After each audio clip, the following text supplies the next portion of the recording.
The Golden Cage. Chloe Evans stood at the floor-to-ceiling windows of their penthouse apartment overlooking the glittering skyline of Manhattan. She placed her delicate hand against the cool glass and felt the baby kick inside her womb once more. A soft smile crossed her face as she whispered gentle words to the life growing within her. The city lights twinkled below like scattered diamonds, yet somehow they felt distant and cold, reflecting exactly how she felt in her own marriage. She heard the sound of keys jingling at the front door, and her heart quickened. Mason was home. She smoothed down her maternity dress and ran her fingers through her hair, trying to make herself look presentable, even though exhaustion pulled at her edges. She had been waiting for him all evening, hoping they could finally have dinner together and talk about the nursery preparations she had been planning. Mason walked through the door with his expensive suit perfectly tailored and his phone pressed firmly against his ear. He glanced at Chloe for barely a second before holding up a finger, signaling her to wait. He continued his conversation about quarterly reports and merger strategies, completely oblivious to the disappointment etched across her face. Chloe felt her heart sink. Disappointment was becoming such a familiar feeling lately. She had once been the carefree, independent woman who traveled the world, pursued her dreams, and never depended on anyone for her happiness. But somewhere along the way, she had given that up, believing that love and marriage were worth the sacrifice. She had believed that Mason was worth it. When they first met at a charity gala 3 years ago, Mason had been everything she ever wanted: charming, confident, and deeply attentive. He had pursued her relentlessly, bringing her flowers, writing her love notes, and making her feel like she was the most important person in his universe. The proposal had been magical, happening on a yacht at sunset with a 5-carat diamond ring and promises of a beautiful life together. The wedding was lavish and perfect, befitting a couple of their status and wealth. They had honeymooned in the Maldives and started their life together in this stunning penthouse apartment. Chloe had quit her marketing job to focus on building their family, and she had been so excited when she discovered she was pregnant just 8 months ago. But somewhere in those 8 months, Mason had changed, and Chloe could not pinpoint exactly when it had happened. At first, she thought it was just the stress of his business. His company had recently expanded into international markets, requiring constant attention and travel. Then she told herself that pregnancy was difficult, and perhaps she was being overly emotional and needy. But deep down, she knew something more fundamental had shifted in their relationship. Mason finally ended his call and tossed his briefcase onto the leather sofa. He loosened his tie and poured himself a drink of expensive scotch. Chloe watched him move through their home like a ghost, passing through walls, present in body, but absent in spirit. "I made your favorite dinner," she said softly, pointing toward the dining room where she had spent hours preparing a beautiful meal. "I thought we could eat together and talk about things." Mason glanced at her with tired eyes and shook his head. "I have so much work to catch up on from the office. The Singapore deal is falling through and I need to address it tonight. Maybe another time." Chloe felt the familiar sting of rejection wash over her. She had stopped counting how many times he had canceled plans or declined her invitations. She had stopped keeping track of the nights she ate dinner alone while he worked in his study until well past midnight. She had even stopped mentioning her doctor appointments because she knew he would not attend them anyway. The baby moved inside her again, and Chloe placed her hand over her belly. "This child will need you," she wanted to scream.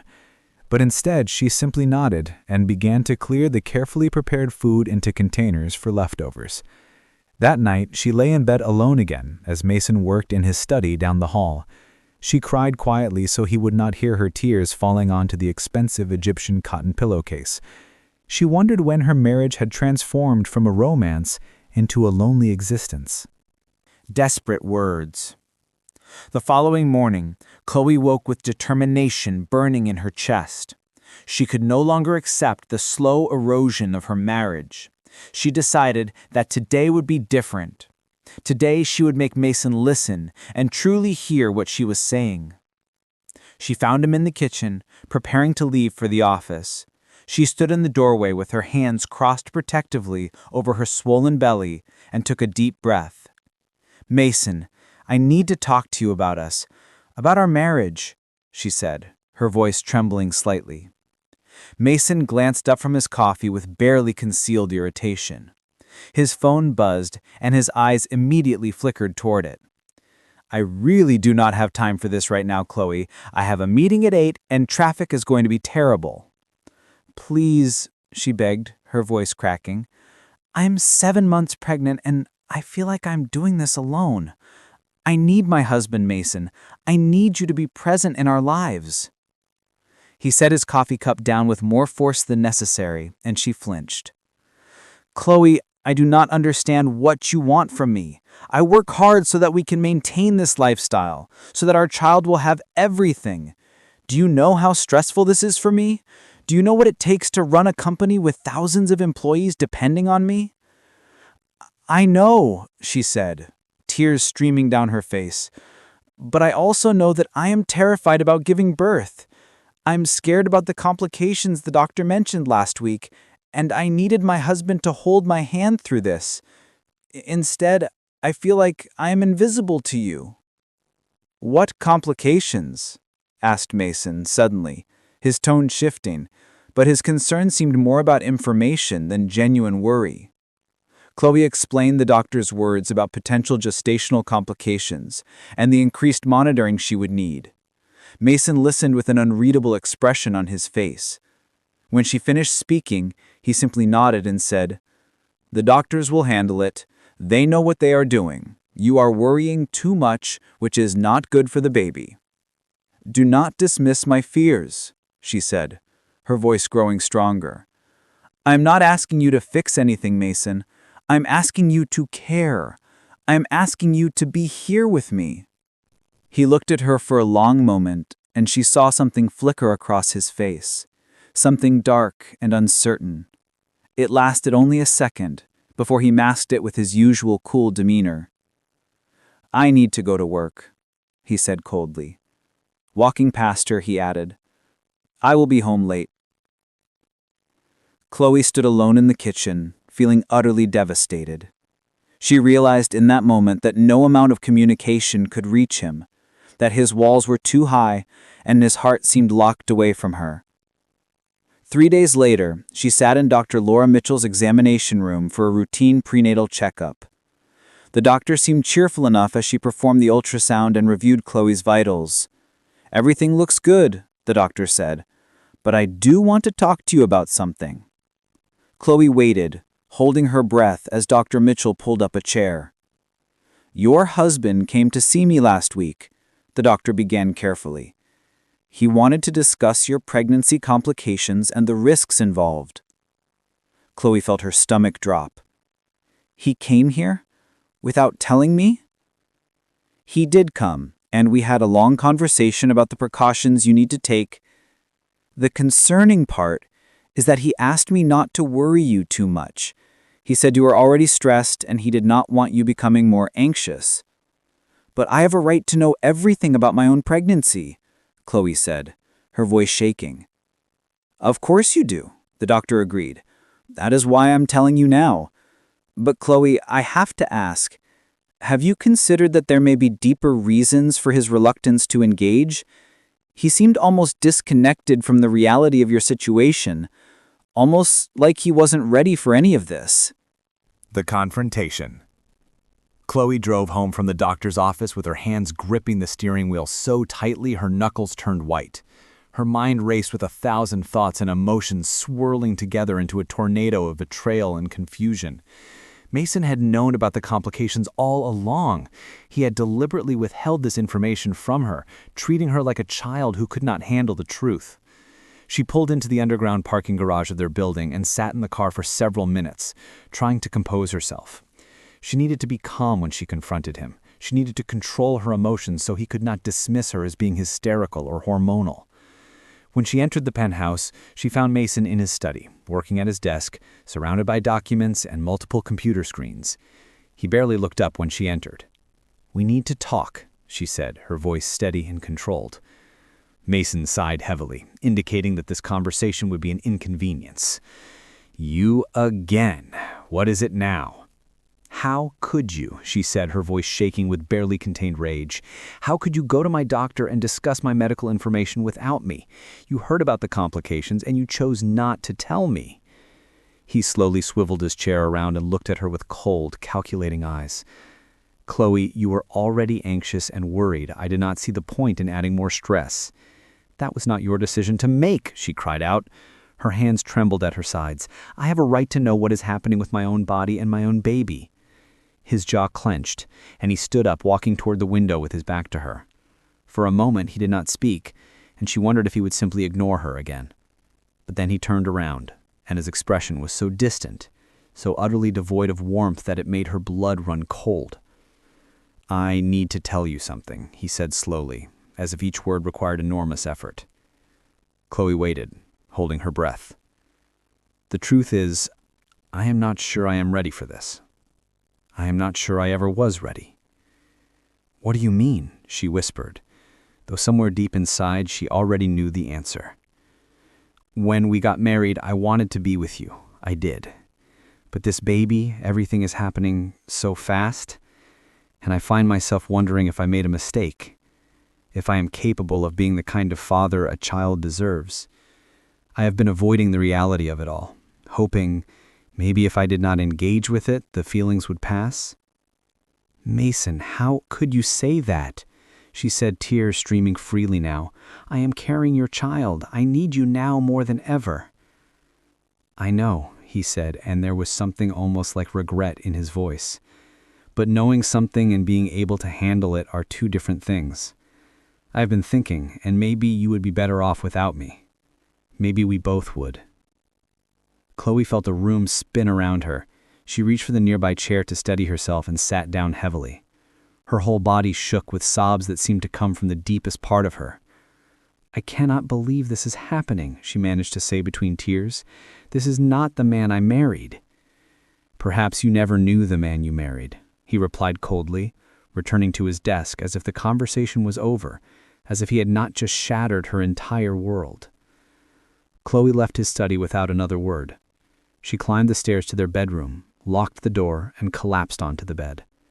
Her body ached, her heart shattered into 1,000 irreparable pieces, and she wondered how she would possibly survive the coming months alone with a child growing inside her and a husband who had essentially abandoned her.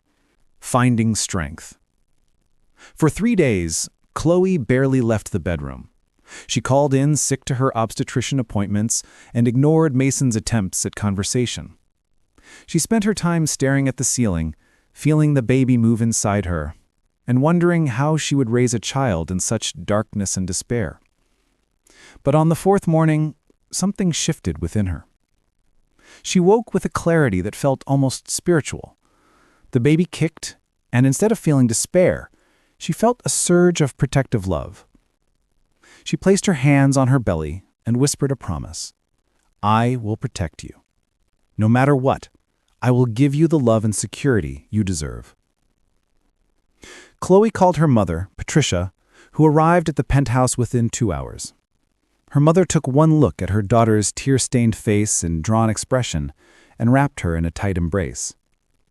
Chloe poured out the entire story of Mason's neglect and betrayal, and his confession that he had never been ready for fatherhood. Patricia listened without judgment, and then she did something that changed everything.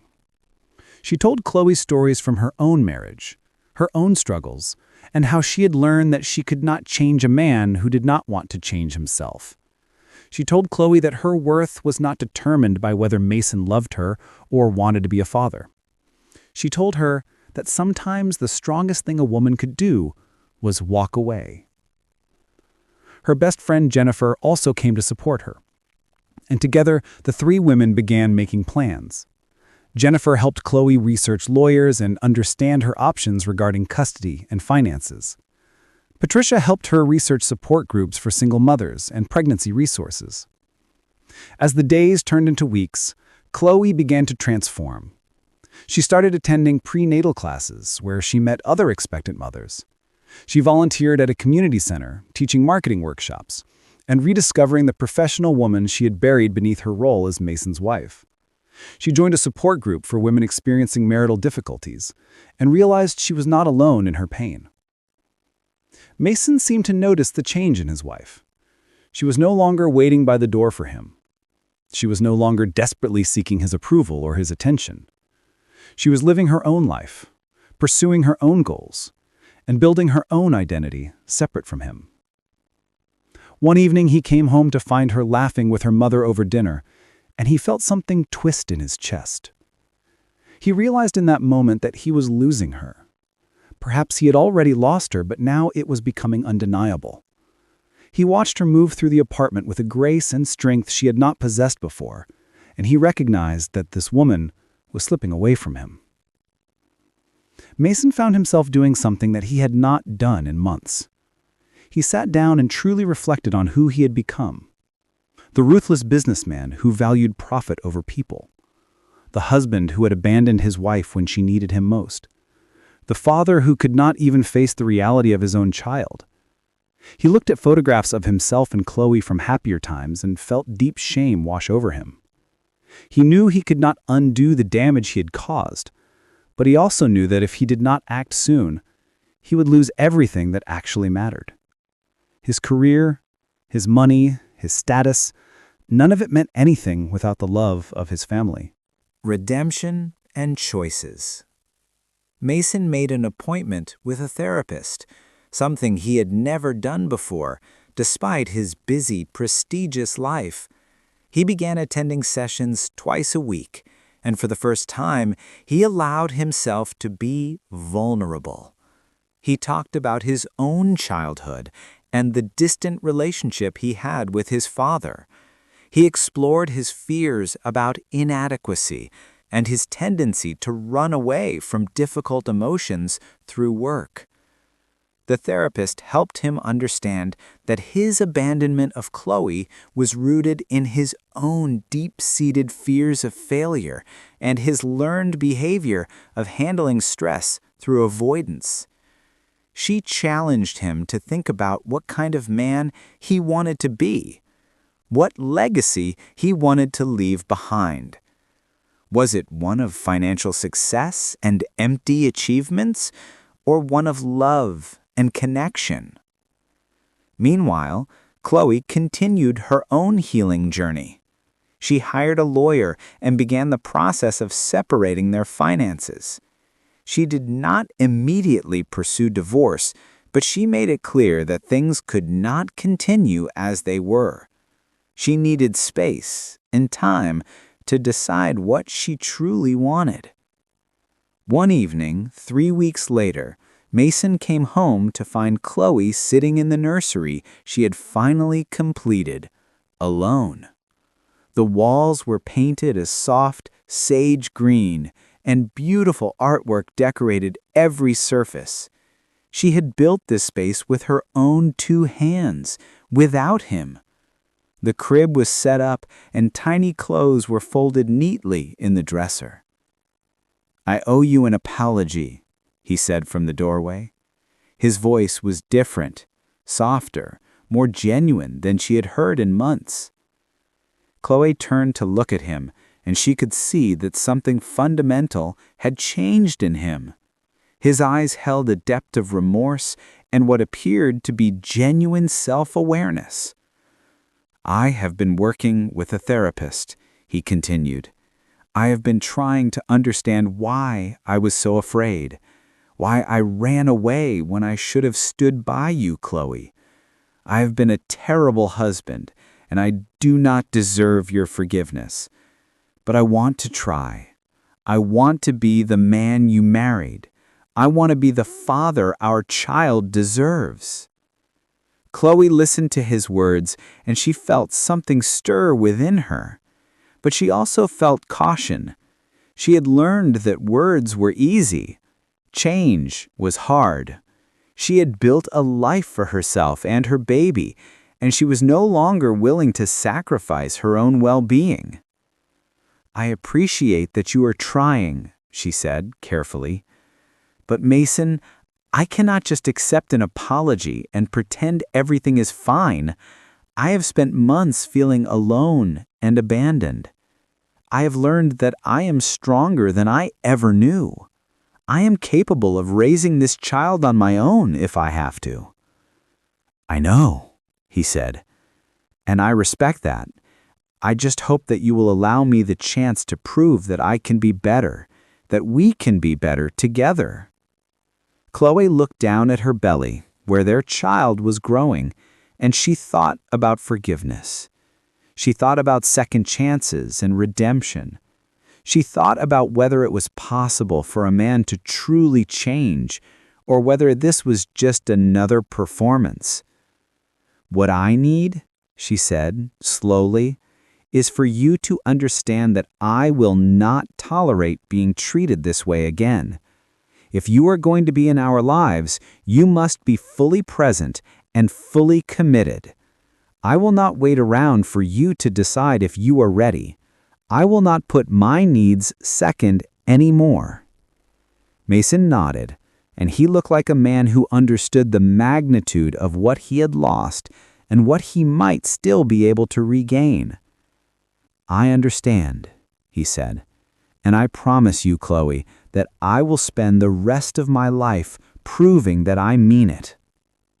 As the months passed and Chloe prepared to give birth, she made her decision.